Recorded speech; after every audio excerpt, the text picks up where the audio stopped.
profundo que la publicidad. Ese es el problema. Creo que el tema es más profundo de que él saca la foto al que se le ocurre. Nosotros hemos constatado una normalización de la conducta sexualizada de los niños. Ese es el problema, porque que 4 agencias o que 4 marcas lo hayan hecho al mismo tiempo. Son muchas más y las otras no alcanzaron a salir. Bueno, exactamente. O sea, y que la sociedad esté dividida en esto y que la mitad te diga no, pero si es normal, no es que yo no veo nada malo, etcétera, es porque hay una normalización de la hipersexualización específicamente de las niñas. Porque además los niños salen con una pelota de fútbol y vestido entero.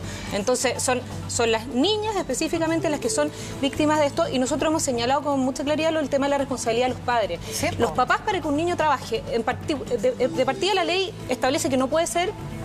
No pueden haber situaciones de riesgo. Y acá yo creo que estamos al límite en una situación de riesgo. Por otra parte, tienen que autorizar. Entonces, no pueden no saber en qué estaban ni qué les pagaban. Y además tiene que haber autorización de los tribunales de familia. Vamos a ir con un papá. Vamos a ir con un papá que está al teléfono. Vamos a proteger su identidad. ¿Por qué vamos a proteger su identidad? Porque este papá ha dicho que su hija participó en una de estas fotografías. Su hija tiene 17 años. Participó en una fotografía donde aparecía un grupo de niñas y que hasta antes que el tema se pusiera en la mesa no había tenido ningún problema y vivía una vida fantástica, y las compañeras, las amigas, todas la felicitaban por la campaña. Y después que este tema salió en las redes sociales y todo, ha vivido un verdadero calvario, una pesadilla, la han tratado de lo peor. Y la familia está pasando un momento difícil. Le vamos a poner Marco a esta persona, no es su nombre, pero queremos protegerlo a él y a su familia. Marco, gracias por conversar con nosotros. ¿Cómo está usted? Hola, buenos días. Muchas gracias por dar la oportunidad de dar otro punto de vista.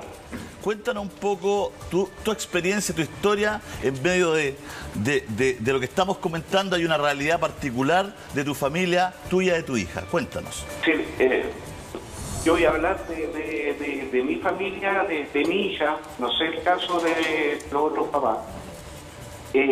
Básicamente el tema en cuestión, uno lo puede dividir en puntos de vista que uno tiene, que la verdad lo que se han dado en el panel no lo comparto mucho, porque el tema por lo menos en el caso de mi hija, lo que está mostrando mi hija es lo que muestra la sociedad. Es decir, si uno, no sé, se mete a las redes sociales y ve cómo se visten los niños, o ve los colegios, los liceos, esa es la forma que se visten. Es decir, no es que a mi juicio, no es que la publicidad está incitando a un determinado comportamiento de la sociedad, sino, para mí, insisto, la publicidad, yo no soy publicista, no soy nada, estoy viendo lo que pasa socialmente. La publicidad es un reflejo de lo que pasa en la sociedad. En el caso puntual de toda esta polémica, lo que le comentaba a usted ayer más o menos, esto hace 2 días atrás era, para mí, para todos, es decir, para mucha gente era completamente normal. Es decir, yo no sé si alguien había visto, o quizá alguna gente sí, un tema de sexualidad en estas fotos. Cuando uno escucha la palabra sexualidad, como que se espanta, y yo creo que tampoco debe ser así. Es decir, es una realidad que se está viviendo. Y insisto, es decir, antes de que saliera esto a la luz, era una vía bien. Yo no creo que nadie había hablado del tema, y que nadie, y muy poca gente... ¿Aló? Marco, dame un segundo. Yo creo que para precisar lo que tú estás diciendo, ¿por qué no me muestras la publicidad de ese Morán Garcinesa? De esa foto está hablando él, de esa gráfica. De la grupal. La de la grupal, la de las 4 chicas. Porque, claro, se escapa a lo de una niñita de 9 años tomando el helado. Tú estás relatando la foto de la grupal. Sí, esta que está ahí. Esa que está ahí para que la gente navegue con nosotros, Marco. Síguenos hablando nomás. Tú decías que en mi punto de vista, que puede ser discutible, que puede estar equivocado, que puede estar muchas cosas, pero por ejemplo, si yo di el ejemplo de los carnavales, si uno lo quiere mirar con un tema sexual, todas esas chicas están sexualizadas.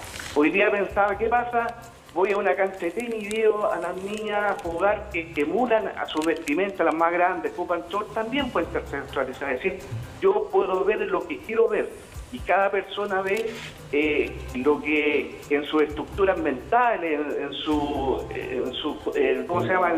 Experiencia, lo hacen ver. Pero a mí lo que me complicó y el motivo de esta llamada fue la postura de la Defensoría de la Niñez. Es decir, ¿por qué? Porque yo entiendo que debe haber una preocupación. Yo creo que lo hacen sin los objetivos finales, pero me imagino que deben existir muchos técnicos, ayer lo mencionaba, no sé, psicólogos, asistentes sociales, etcétera, que pueden ver impactados de alguna determinada denuncia. Y insisto, esta denuncia puede estar bien o mal dependiendo del punto de vista que se mire. Marco. Pero, sí. Yo estoy completamente de acuerdo con usted y al mismo tiempo completamente de acuerdo con el publicista y voy a explicar por qué. Porque yo creo que en todo este caso ha habido una suerte de tirar la piedra y esconder la mano, ¿no? Tratar de responsabilizar o delegar, ¿no?, ciertos consensos sociales en algunos actores que no tienen necesariamente la responsabilidad primera de generar ciertos acuerdos respecto de la niñez y de la sexualización. No son ni los publicistas los primeros llamados a proteger a nadie, digamos, ni siquiera, bueno, los padres eventualmente, pero no podemos delegar también en el criterio de cada padre, porque todas las personas somos distintas. Yo creo que aquí hay una tremenda responsabilidad, y qué bueno que está la ministra subrogante, del mundo público, porque es en el espacio público donde nos ponemos de acuerdo respecto de cierta normativa, qué es lo que es permisible, qué es lo que no, qué conductas queremos promover como sociedad y cuáles no. Si hay un terreno de nadie en esta gran plaza pública, evidentemente se abre una caja donde hay múltiples interpretaciones, como dice don Marco, donde cada uno ve lo que quiere ver, ministra. Pero lo que pasa es que tú crees que como Estado vamos a tener que controlar cada una de las imágenes que alguien publica. Lo que es una exageración, ¿no? Cada una de las imágenes. Yo entiendo que como Estado sí tenemos una responsabilidad en sancionar cuando se incumple, en realizar la legislación apropiada para proteger a nuestros niños. Pero más allá no podemos. Nosotros también tenemos que, esto es responsabilidad de todos, es responsabilidad de la sociedad completa, y el deber y derecho de los padres preferente a educar a sus hijos, o sea, es de los padres, los primeros. Estamos en un aprieto cultural, porque no podemos llenarnos de leyes. No podemos, o sea, nunca se hicieron más leyes contra la corrupción que en los últimos años, y hay más corrupción que nunca. Al parecer, todos los días una ley para cada caso, lo único que hace es limitar la libertad de las personas. Yo creo que aquí hay temas. Yo no estoy muy de acuerdo contigo en el sentido de entender que no hay responsabilidades. Una agencia publicitaria tiene una propuesta creativa y siempre va a ser extremadamente loca y pasa los límites. Yo he hecho publicidad, por lo tanto sé perfectamente, como publicista y como protagonista de campaña, y sé perfectamente que hay incluso un espacio donde uno se vuela y hace cosas que no debe, que no le han pedido. Exacto. Y hay un tipo de la empresa, de la marca, que da el visto bueno. Por lo tanto, podrá ser que un publicista desnude a una pequeña muy creativamente. ¿De quién va a depender finalmente el visto bueno? De la empresa que va a decir que no. Por lo tanto, la creatividad desborda. Pero la definición, la haga o no la haga, o sea, no la aplique por acción u omisión, la empresa tiene que decir sí o no. Se tiene que hacer responsable. Vamos al tema cultural. Pero perdona que te diga una cosa. Tengo que decirlo. Pero aquí el bien común, lo que dice el papá, dice que se están usando así en los colegios, evidentemente. Yo creo que pero el bien común es el adolescente y el niño. Porque el problema no es para nosotros que estamos viendo. No, claro. Porque un hombre que ve una linda figura puede decir, qué linda figura. No, es la niña. El problema es que no están preparados ni física ni emocionalmente para asumir esto, independiente que lo hagan con ellos. ¿Me explico? Oye, y hay un problema más grave ahí, hay un problema más grave. Ese es el tema. Hay un problema muy grave que hoy día, déjame, porque tiene que ver con lo que decía Marco, que él decía que los niños se vestían así y era lo que... se generan prototipos a partir de lo que se publica también. O sea, los niños y las niñas quieren ser lo que ven en las imágenes. Y después se generan en menores de edad disconformidad con su cuerpo, anorexia, bulimia, exclusión social, que genera incluso, no solamente en cuadros depresivos, ansiosos, incluso suicidio adolescente. Sí, Por claro, lo tanto, hay que tener claro, mucho cuidado con todo lo que se... Pero claro, si la pregunta es, ¿dónde ponemos la piedra angular para que culturalmente, ¿no es cierto?, los chilenos protejamos a nuestros menores cuando todo está hoy día abierto? O sea, los niños de 10, 11 años todos tienen un celular y no miran la moda de Chile. Porque antes era, salió la cantante, y podíamos criticar a la de la teleserie y decir, mira esa teleserie. Hoy día ni siquiera eso, porque los cabros ni siquiera ven teleserie, ni siquiera ven la televisión local, ni siquiera ven, o sea, agarran su cuestión. El niño no quiere tener la zapatilla que usa Jaime Coloma o Juan Pablo Queraltó. El niño quiere tener la zapatilla que usa Daddy Yankee. Ya, pero o sea, estamos tan globalizados ante esto. Déjame, quiero preguntarle al papá algo. ¿Usted sabía de la publicidad? ¿Usted visó esa publicidad? ¿Usted revisó la foto y usted acompañó a su hija? ¿Nos puede contar un poquito esa parte? Sí. Mire, con esto voy a terminar porque la primera parte fue mi opinión, que como ustedes pueden debatir todo el rato y mucha gente tiene opiniones. Yo quiero contar lo que me ha pasado como familia. Nosotros siempre acompañamos a nuestra niña a este tipo de publicidades. Yo le comentaba a usted ayer que ella lo ve como un hobby, nunca lo ve como algo como lo ven ustedes o muchas personas del panel. Es como una actividad aparte de ella que la hace feliz. Y nosotros como papá la apoyamos, la acompañamos, vemos sus fotos, etcétera. Pero el tema está en otra cosa. Entonces, que a raíz de esto, de esta denuncia que está de la Defensoría de la Niñez, donde, no sé, entiendo que su trabajo es proteger al niño, a mi hija le han hecho ciberbullying diciéndole lo mínimo que es prostituta. Entonces, ahí se producen las paradojas, las contradicciones, donde yo creo que se ve a estos niños como objetos y no como sujetos. Y estamos todos en una campaña de, no sé, de equiparidad de género.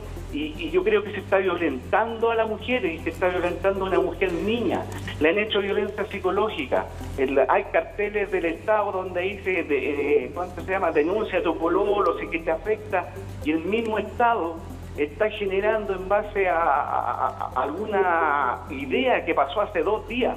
Porque fue una idea, esto es activo siempre. Y cuando cambian las sociedades pasa esto. Es decir, en los años 30, no sé si han visto fotos de ahí, la gente iba a la playa con ¿cómo se llama? Totalmente vestida, y a las mujeres que tenían bajo la rodilla les sacaban parte. Y paralelamente en esa misma sociedad que estaba normalizado, el patrón de fondo tenía derecho sobre la hija del ¿cuánto se llama? Del empleado, para quitarle la virginidad, que eran chicas de 12 años. Entonces yo creo que estamos en un tema complicado, o no sé si complicado, pero que Marco, entendemos Marco, tengo que cortar y quería dar eso sí. Marco, entendemos que tu punto de vista, que la Defensoría de la Niñez, en tu caso, en vez de defender a tu hija, la ha violentado, y que en vez de ayudarla, tú sientes que el Estado ha provocado que a tu hija se le haga ciberbullying, se le trate mal y todo.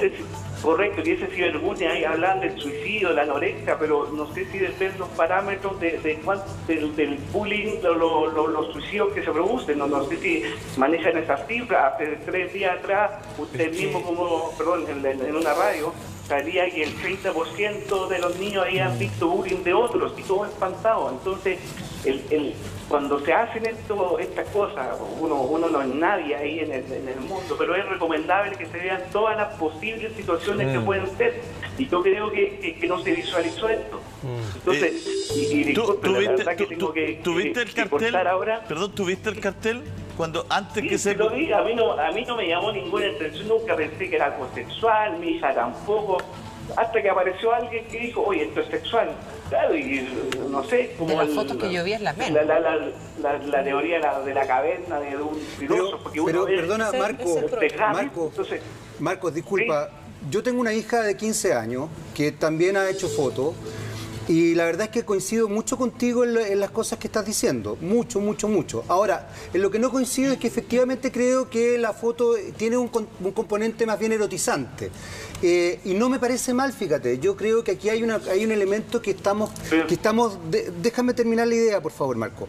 Que estamos dejando de lado, que tiene que ver con la sexualización, no hipersexualización del adolescente. Y hago una distinción entre niñez y adolescente. Tu hija es una adolescente. Y un adolescente está sexuado. Un adolescente hoy día parte su vida sexual bastante joven, entre los 14 y 15 años.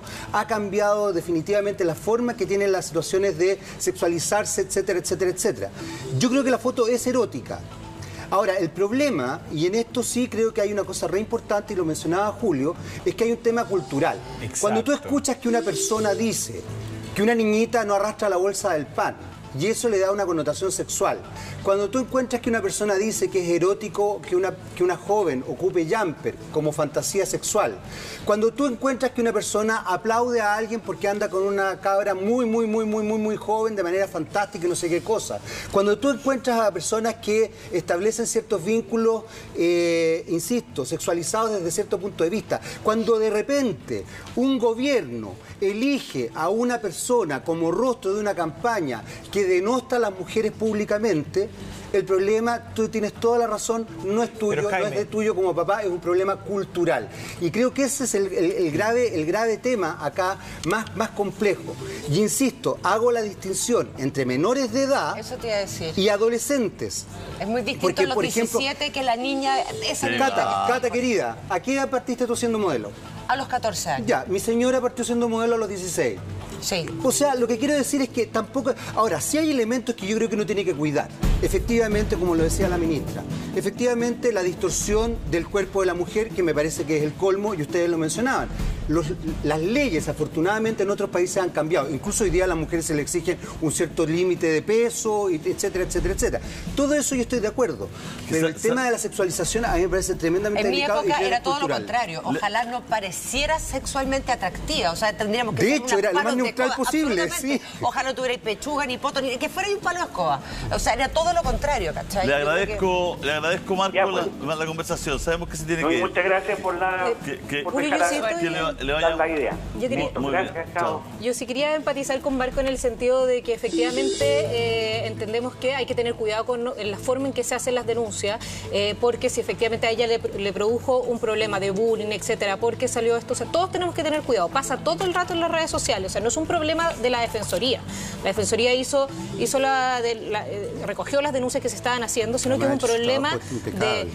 un problema de todos que estamos muchas veces, incluso las imágenes de los padres que subimos afectan a sus hijos y nadie se da cuenta de eso. Sí, entonces hay que tener cuidado, todos tenemos que tener respeto por los demás y preocuparnos de ponernos en el lugar del otro. Y eso es parte del cambio cultural que tenemos que generar. A mí lo que me pasa y que no tengo la solución y no estoy de parte de nadie, digamos, es que veo que hay un discurso que es muy progre, pero a la vez veo que la realidad es demasiado distinta. Hay una disociación. Entonces no sé quién está equivocado. El que dice, oye, es que esto no se puede mostrar todo acá, o todos los jóvenes adolescentes que han convertido a Santiago la ciudad que escucha más reggaetón en Latinoamérica. No, lo que pasa es que ahí tiene que ver los videoclips. Acá te dice, qué horror, ya está bien. Pero la realidad es que los videoclips, uno los ve y dice, cada día son más osados, cada día son más despechugados, cada día son más, uno ve, oye, y son a los que mejor les van. ¿Cómo se cambia?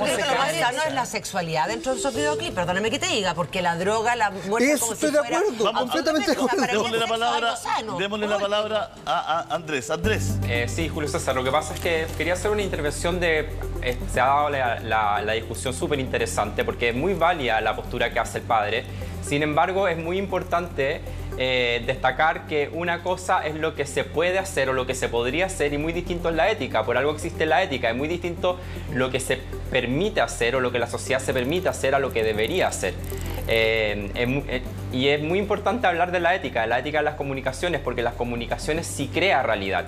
El padre decía las comunicaciones, la publicidad es un reflejo de la realidad. En parte es un reflejo, pero también la está creando. Exacto. Porque desde un punto de vista, desde la ciencia se ha absolutamente demostrado que la publicidad entra al cerebro de manera bastante distinta a los adultos que a los niños. Por ejemplo, un niño que se expone a la publicidad y los jóvenes les entra a través de atajos emocionales. Exacto. Y uno no se detiene a observar una publicidad, no es que tú te quedes pegado en el metro y te quedes observándola permanentemente, es algo, son impulsos que te está dando la sociedad sobre cómo se quiere ver reflejada. Entonces, esto yo creo sinceramente que no tiene los chocolates haciendo toda la vida, claro. Esto no tiene, el tema de las imágenes escolares no tiene doble lectura, porque si se fijan, los niños no están tratando de vender calcetines de los niños con los niños sosteniendo helados con las piernas cruzadas. Yo en verdad creo que mayoritariamente van a encontrar, y se le preguntan a la gente, que esto no tiene doble lectura. Las imágenes son sexualizadas. Exacto. No es algo subjetivo, tan subjetivo. En el fondo, lo que pasa es que está tan arraigado en la cultura que se ve reflejada en las opiniones de la gente, pero no necesariamente si una parte de la población opina que es algo que siempre se ha hecho, eso no quiere decir que está bien que se siga haciendo. Es que, Andrés, yo creo que hay unanimidad, no en el panel sino de todo, es que hay unas fotos completamente descuadradas y hay unas niñas que son menores de edad.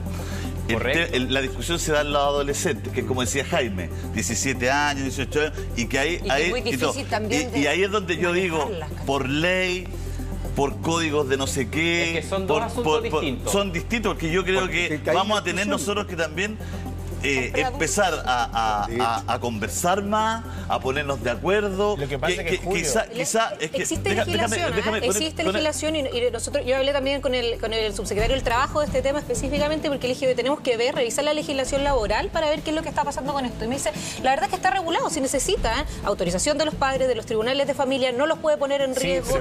Vamos a hacer la denuncia a la Dirección del Trabajo por este tema también. Es que de repente también tenemos que ser más abiertos de mente y decir, oye, escuchar a nuestros hijos ¿y cuándo es la edad? ¿Cuándo es la edad?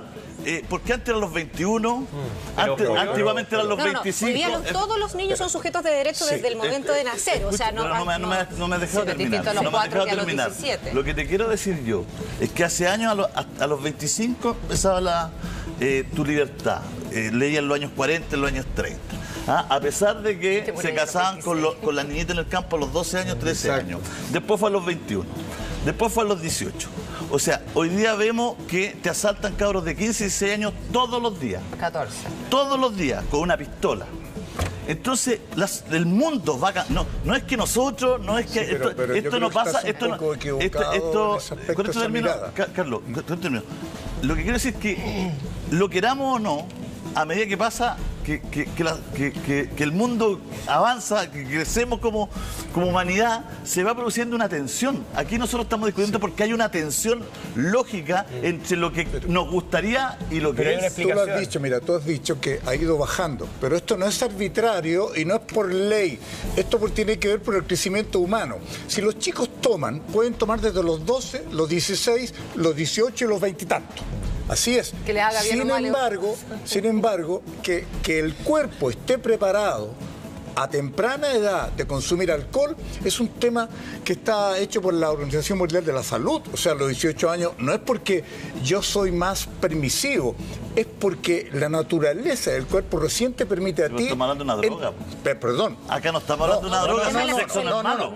Pero el tema de la sexualidad también es... y en este rato... Sí, pero es que entonces no tendremos que conversar antes de sexualidad, no tendremos que abordarlo en los colegios, no tendremos como país decir, oye, ¿a qué edad vamos a empezar a hablarle a los niños que esto está aquí, que esto mal? Ese es mi punto. Los argumentos para que en Francia se hiciera como se hizo es porque entienden que antes de los 18 años no hay una responsabilidad de estos niños, entre comillas, de asumir física y emocionalmente para lo que están siendo expuestos. Carlos, pero antes de entonces, llegar a la ley, más allá de que yo voy al colegio y todas las chicas usan una minifalda, está bien, pero tú estás normando sobre la normalidad.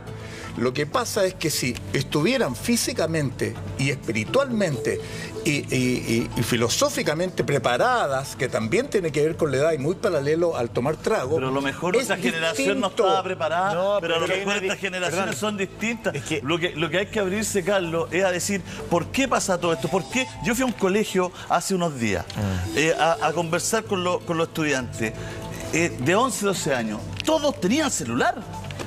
Todos tenían una foto, todos hacían un TikTok, están conectados. Entonces, mi punto es que donde esté la norma está la norma. Mi punto es, oye, los seres humanos han ido evolucionando a un nivel feroz y brutal. Los niños que antes eran niños, a los 15 y 16 años, ya no son tan niñitos a los 15 y 16 años. No, está ahí, tú te encontrás, y tus conversaciones que a lo mejor tenía mi papá, ¿no es cierto?, con su hija a los 9 años, no sé, o un tío. Hoy día el papá de hoy con su hija de 10 años es otra. Lo que quiero decir yo que... Quita la responsabilidad de los padres ni de la sociedad completa respecto a eso. Con mayor razón la responsabilidad. Lo que te digo yo es que tenemos que abrir... Mi punto es, no tenemos que cerrarnos y todo es legislación. Tenemos que abrirnos como sociedad y decir, oye, habrá que conversar antes con los niños, tenemos que escucharlos más. ¿Qué les pasa con esto? Hay que intervenir en los colegios con este tipo de temas. Hay que conversar en la familia. Hay que conversar en la familia respecto a los temas y de todos los temas. Estoy súper de acuerdo con Julio, porque efectivamente, antes de la legislación hay una revisión cultural. Y no nos hagamos los ingenuos, por decirlo de una manera elegante. O sea, en Chile hemos despreciado la cultura popular durante muchísimo tiempo y la hemos disociado de lo que la élite considera correcto. Sí, pero está hablando de cultura. Yo estoy hablando de un Estado. Y aquí me pongo en manos de los especialistas porque no soy yo especialista para decirte esto. Pero Carlos, ¿quién se ha dedicado en Chile en los últimos 25 años a hacer efectivamente una investigación, una mirada, una radiografía sociológica desde la familia y desde las comunidades respecto de por qué los chilenos, jóvenes, niños, adolescentes y adultos nos comportamos como nos comportamos? Además, llegamos al 18 de octubre absolutamente ciegos. Sí, cuando un si no hubiéramos vivido lo que vivimos. Responde a sus padres de la medida que lo responden hoy día los milenios, ¿verdad? Cuando ellos respondan a los padres de una manera distinta como podríamos responder nosotros ante los nuestros. Obvio. Claro que hay un cambio cultural, tiene que ver con eso. Reitero, el alcohol no es porque hay una decisión, es porque el cuerpo recién madura. Entonces, perdona, pero en el caso que estamos hablando también hay una madurez para aceptar, escúchame, para aceptar la responsabilidad de lo que se están haciendo. Y entonces, ese consenso es cultural también. Sí, yo creo es cultural también. Yo estoy de acuerdo con... Yo creo que es cultural, pero también es fisiológico. También es fisiológico. Por eso está la responsabilidad de los padres, porque para los niños muchas veces es un juego.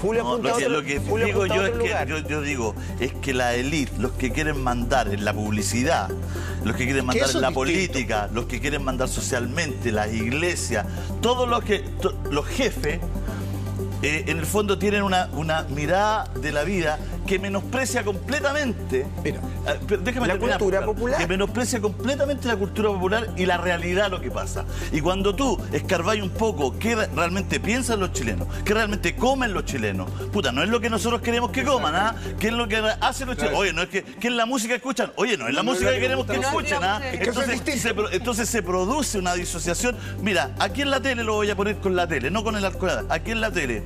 Yo me mamé cuántas reuniones diciendo los directores de televisión, los ejecutivos, qué es lo que teníamos que poner en pantalla. Entonces, los realizadores, los que hacían la tele, la cocina, le decían, no, es que se ve más esto. No importa que se vea más eso.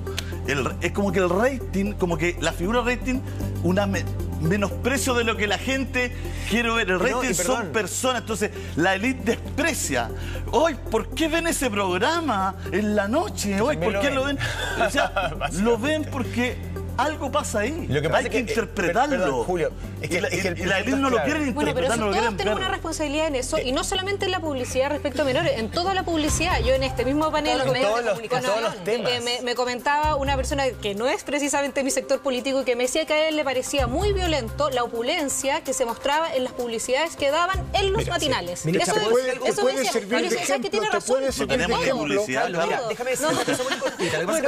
Fue hace tiempo. fue hace como 10 años. Ya. Ministra, me están escribiendo una agencia de publicidad que hace generalmente publicidades con menores, ¿ya? Y un poco aquí lo que me explican es que generalmente ellos trabajan primero con psicólogos. ¿Ya? ¿Para qué? Para ver si los niños efectivamente están o no están en condiciones para realizar este tipo de publicidades. Con respecto a los horarios de trabajo, que también son fundamentales para que no exista una explotación a la hora de realizar una publicidad. También a los padres se les muestra un boceto de cómo va a ser la publicidad. Entonces, es muy probable que a Marco, a lo mejor le mostraron cuál era la idea de esa fotografía, que lo más probable es que debe ser una idea copiada de otro lado que la quieren retratar acá en Chile. Entonces, en ese sentido, lo que aquí me explican es que siempre tratan de cuidar al menor de edad bajo la visión de los padres, bajo la visión de la compañía y bajo la visión de la psicología. No hemos pasado 7 minutos. Digo lo último en esto. Bajo este prisma, si nosotros nos encontramos que un adulto, antiguamente, después de los 18 años, podía ver películas triple X. ¿De acuerdo? Bien. Quiere decir que, acorde a lo que tú estás planteando, ha bajado tanto esto que los chicos van a poder ver películas pornográficas a los 10 años. Sin embargo, te puedo asegurar que eso no es correcto. Y no lo porque tiene que haber un estado moral fisiológico. Entonces, vamos a ver, es que ha cambiado tanto, hoy día los chicos ya entienden todo. Y pueden ver. Los canales de televisión hoy día te permiten que un niño de 10 años vea pornografía porque se metió a un canal. Pero no está preparado. Esa es mi discusión. Pero es una cara. Si no es de los padres que digan... Pero yo estoy de acuerdo con Julio. Perdón, yo sé que nos estamos pasando, pero quiero hacer el punto. ¿Te estás pasando realmente? Me estoy pasando realmente. El aprecio de la cultura popular no significa tomar todo de lo que la cultura popular tiene y darle curso. Significa digerirla, masticarla, analizarla, tratar de entenderla. Y eso es lo que en Chile no hemos hecho. E insisto, parte de eso explica el 18 de octubre. Yo valoro esto, claro. 10.500 niños han participado en los diálogos del Chile que queremos. Lo estamos escuchando para saber qué es lo que ellos piensan también en el diseño de la política pública que a ellos les importa y en lo que le influye en sus familias.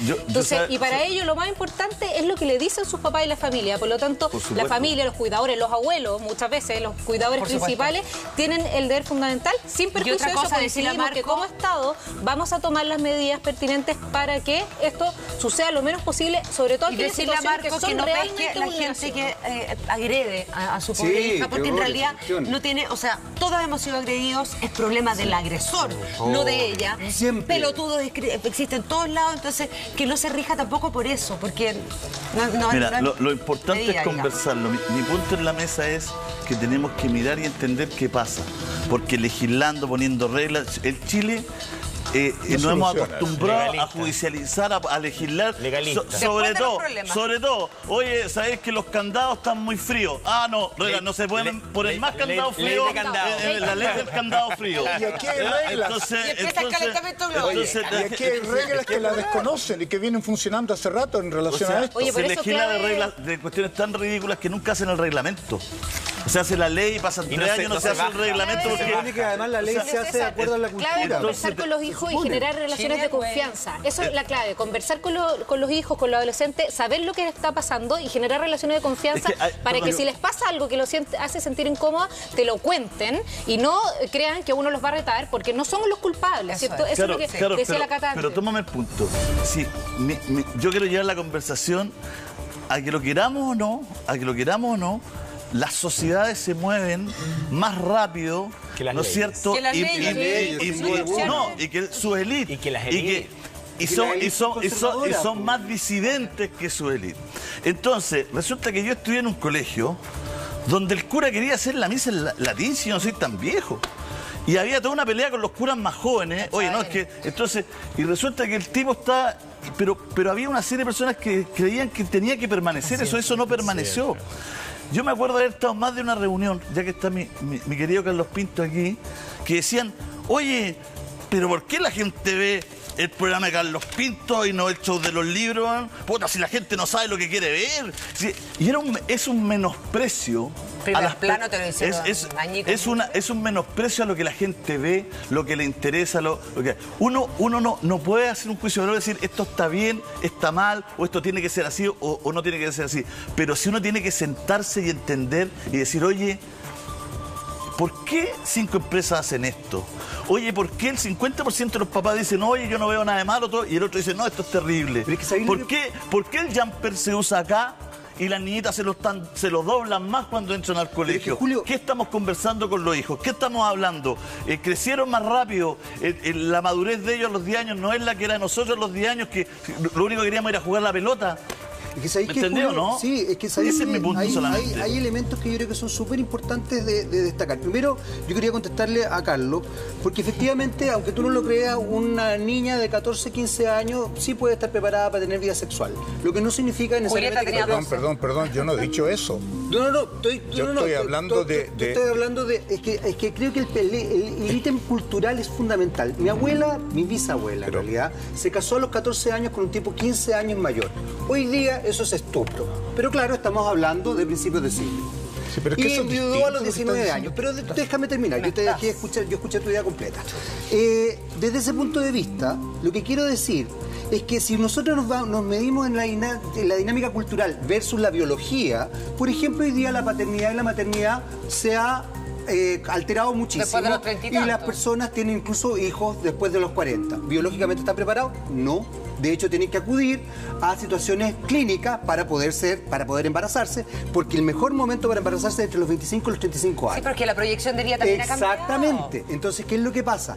Las dinámicas culturales sí afectan la biología. Afectan la biología a tal nivel que incluso, producto de esta pelotudez, ha cambiado el dedo gordo en las generaciones posteriores. La necesidad se alogra. La necesidad se alogra. Exactamente. Desde ese punto de vista, yo insisto, yo creo que, y por eso es que hago hincapié en esto, cuando hablamos de hipersexualización es una cosa, pero también pasamos por alto la sexualización de los adolescentes. Y los adolescentes, que todos fuimos adolescentes, sabemos la explosión sexual que tenemos a los 14, 15 años, las hormonas y todo. Que a las mujeres las hayan reprimido también es cultural. También es cultural. Porque que la masturbación femenina no sé qué, que aquí, que allá, que que la cuestión, que el sexo antes del matrimonio, que no después del matrimonio, eso es cultural. Y es absolutamente cultural porque la sexualidad de las mujeres, si no tuvieran el yugo cultural encima, sería igual que la de los hombres. Exactamente igual. Entonces, de verdad, sabéis que creo que este es un tema tremendamente delicado y muy complejo. Oye, y en ese sentido tenemos que hacernos cargo todos. Les quiero agradecer a todos. Nos hemos pasado 13 minutos con este tema que está bueno. Carol, te agradecemos en el alma. Que pensábamos hacer 10 minutos, 15 minutos, tema hicimos como una hora. Así que muchas gracias. Gracias a usted. Muchas gracias. Muchas gracias, Andrés. Muchas gracias, Andrés. Marco ya se fue, ya está en su reunión. Son las 9.